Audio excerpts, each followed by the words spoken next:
So many moons ago, I was working at an opera house in Brooklyn. I'm an audio technician, as is Nathan. And in walks this sweet young thing. Tight pants, long hair, rock and roll. I said to myself, well, you know, this looks like a kindred spirit. And so as the years went on, we would do sound checks.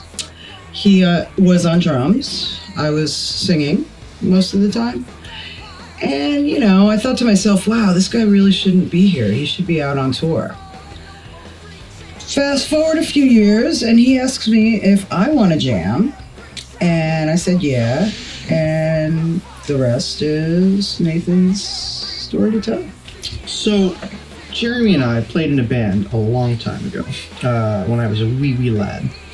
I finally was like, hey, I got this friend from work who's an awesome human. Nate is always saying, I got this friend somebody. Well, so he'll recommend you. I got a girl. Yeah. Well, he's like, I got a a guy for right? almost everything. He's got a Luckily, mechanic. I was the right. Well, he's like, he's got a mechanic.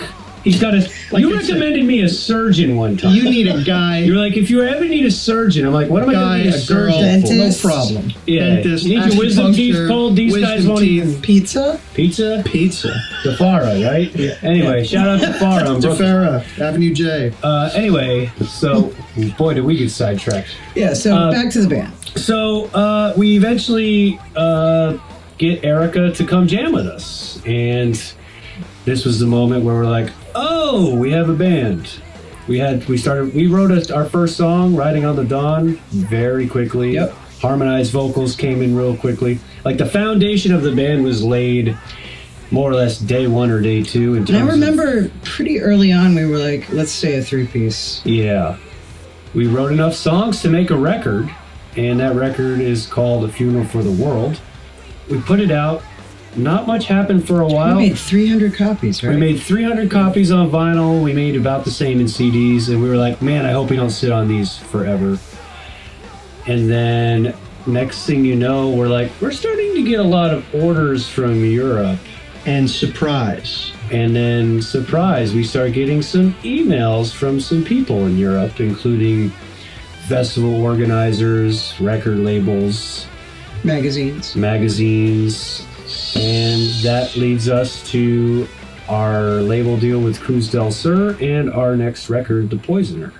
We get an email from this awesome guy named Wolf Muehlman, and he says, hey, I'm the editor of a really cool magazine called Deaf Forever, and I just wanted to let you guys know that we love your band, and we called you Newcomer of the Year.